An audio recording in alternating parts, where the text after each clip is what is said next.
Welcome to fact check. నేను Vaishnavi. Telangana phone tapping case అనూహ్య మలుపు తిరిగింది. కేసు నమోదైనప్పుడు అమెరికాకు వెళ్లిన మాజీ special intelligence bureau chief Prabhakar Rao ఇండియాకి రానున్నారు. అయితే ప్రభాకర్ రావు పాస్పోర్ట్ ని కేంద్ర ప్రభుత్వం రద్దు చేసింది. ఈ పాస్పోర్ట్ ను తిరిగి అతనికి అందచేయాలని కోర్టే ఆదేశించింది. పాస్పోర్ట్ అందిన 3 రోజుల్లోనే ప్రభాకర్ రావు భారత్కు తిరిగి రావాలని కోర్టు ఆదేశించింది.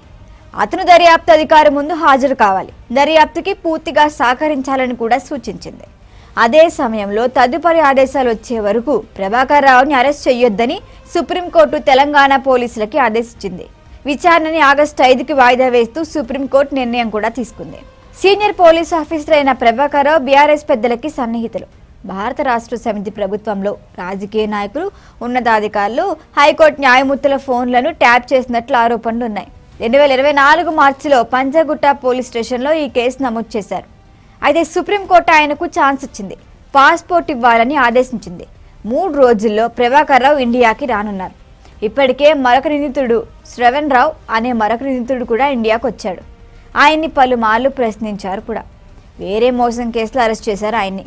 గతంలో వీరిద్దరూ ఇండియాకు వచ్చిన మరుక్షణం కేసీఆర్ను అరెస్ట్ చేస్తామని సీఎం రేవంత్ ప్రకటించారు. వీరిని బీజేపీయే కాపాడుతోందని ఆరోపిస్తున్నారు. ఇప్పుడు ఆ ఇద్దరిలో ఒకరు వచ్చేశారు, మరొకరు వస్తున్నారు. వీరంతా అరెస్ట్ అయి చాలా కాలం జైల్లోనే ఉన్నారు. బెయిల్ పైనే బయటకు వచ్చారు. ఇప్పుడు ప్రభాకర్ రావు చెప్పే విషయాలు కీలకం కానున్నాయి. ఈ వీడియో కనుక మీకు నచ్చినట్టయితే లైక్ చేయండి, షేర్ చేయండి, సబ్స్క్రైబ్ చేయండి. అలాగే పక్కనే ఉన్న బెల్ ఐకాన్ని క్లిక్ చేయండి.